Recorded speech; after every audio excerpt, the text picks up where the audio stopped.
Hey guys, what is up? It is Tendon with Burn 1 here today, showing off my ReZero list that I took to New York, or New Jersey. Just kind of want to explain some of the choices of like why I took this deck over others, and where I got the deck idea. So first, the deck idea came from Japanese player somewhere on Twitter. He had pretty close to the same shell. I think I changed a few cards, like maybe 4 or 5 cards around, but it was really difficult to touch this shell. And then after playing, I think there's like one card you can cut, but that's like about it.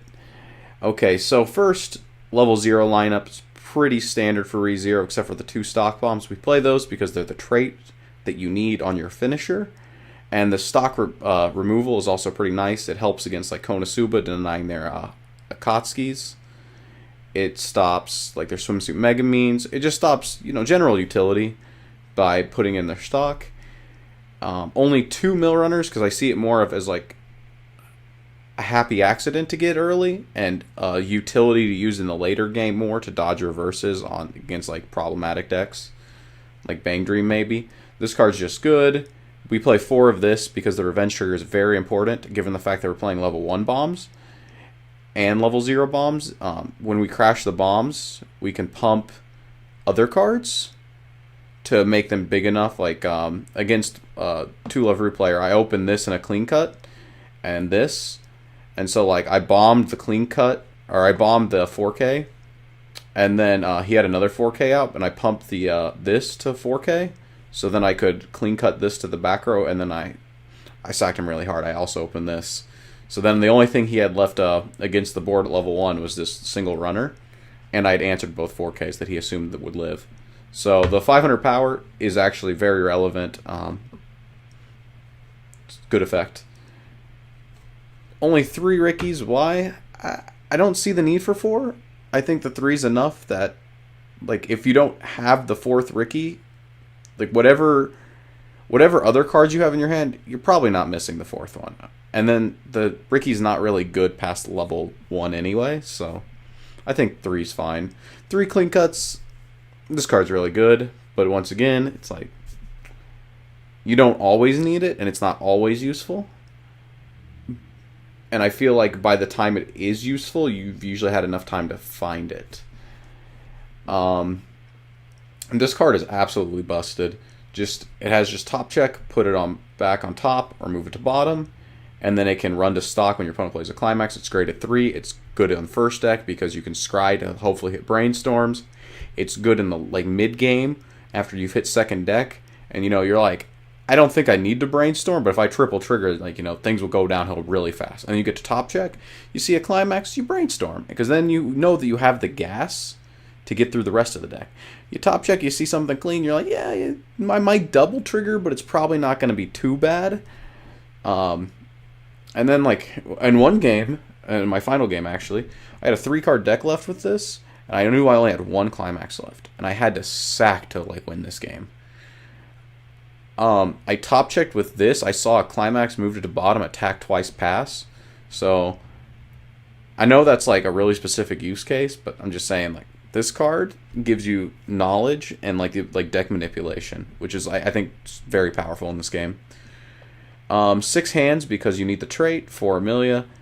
I'll talk about the hands a little bit more. So I think these are really good in the current meta because against things like AOT, they're pretty powerful. But then also, like if you get to 1 first and you're not ready to Amelia and you just put out like 2 of these hands, your opponent's turn is going to get really awkward because regardless of what they're playing, they crash into your hands.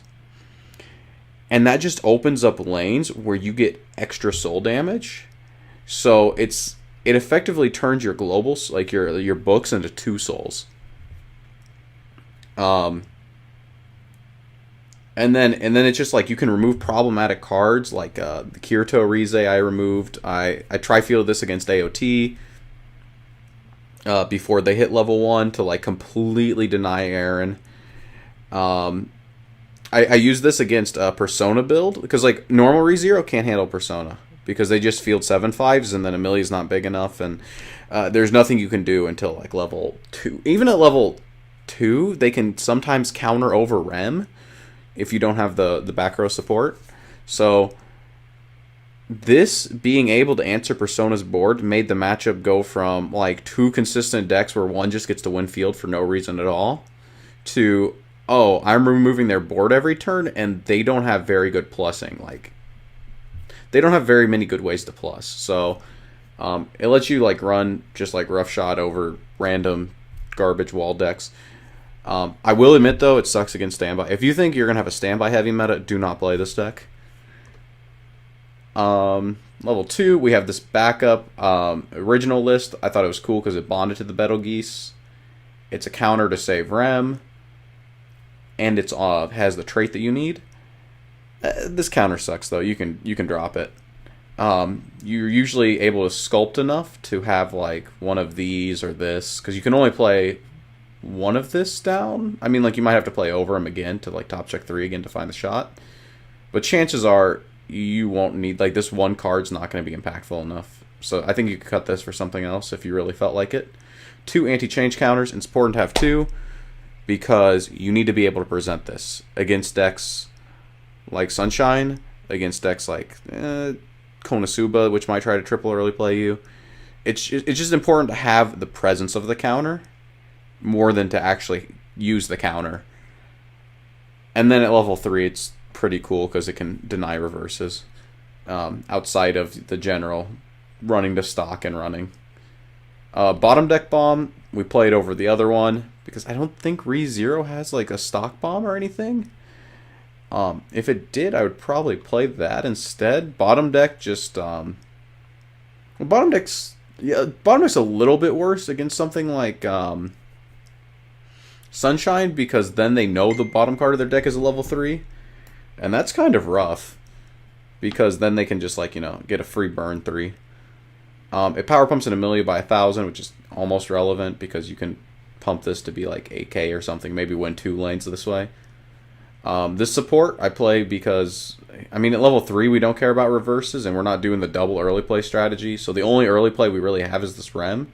We don't really care about winning the board with the Rem. And we don't expect the Rem to live, but sometimes against some decks like Bang Dream, or like a deck that's not teching in anti-early plays, you can just throw this on the board, protect the Rem, and farm markers and randomly win because they didn't have an answer to Rem. I never put this on the board because I never fought one of those decks or was put in a position where I needed to. But it's there in case, and I think it's worth the 1 slot. 4 Betelgeuse, 4 Rem. Why Betelgeuse? I think it's it's extremely powerful for how cheap it is. Total of 4 hand is what it costs, because you need it, the Climax, and 2 other cards. It cantrips, so it finds the Climax without using stock elsewhere. And it only costs 2 additional stocks. It only takes 4 stock as well. Versus something like the Restander Rem, which is a Restander, which is absolutely terrible against open lanes, or if you get soul triggers or anything terrible like that. That takes 9 stock, so you can't play as loose in the mid game, right? Like with this Betelgeuse, if you have a terrible game, chances are you still get your finishing turn, a way to like push damage. With the other builds, you might not be able to. Even triple Ram from set 1, which is like not even a good finisher, just like shuffle 6 back in and then you pray that 6 magically lets like 2 swing stick. That's 6 stock to do triple, and your opponent has to have a grave. This is 4 stock. Your opponent doesn't have to have anything. So that's pretty powerful there. Beats the Rem. The other ones that people play are the Felt. It's like the double early play. I don't like the double early play because I feel like you're banking on your opponent not being able to answer early plays. I just don't like relying on early plays, like, entirely. Just because I feel like they're the most susceptible to counterplay. Like anti-change counters, like if you play ReZero and you play against another ReZero player, it's like always rough because they can just like anti-change counter you and then like you lose an attack and your card's gone. Versus just like actually focusing on an end game instead of just controlling the middle game. I do think that's a valid strategy, but I just don't like it as much as this. Betty. I think Betty's like the only other top end that people might play. I don't know why you would play Betty over like just buying AOT, because the Betty doesn't cantrip, it doesn't heal, it does the same amount as Mikasa for the same amount of stock, except for I think Mikasa is actually cheaper to do double, because I think double Mikasa is 5 stock at the beginning of turn, while double Betty is 6. And then I think it's 9 and 9 for triple of each. Betty needs a reverse. This doesn't need a reverse.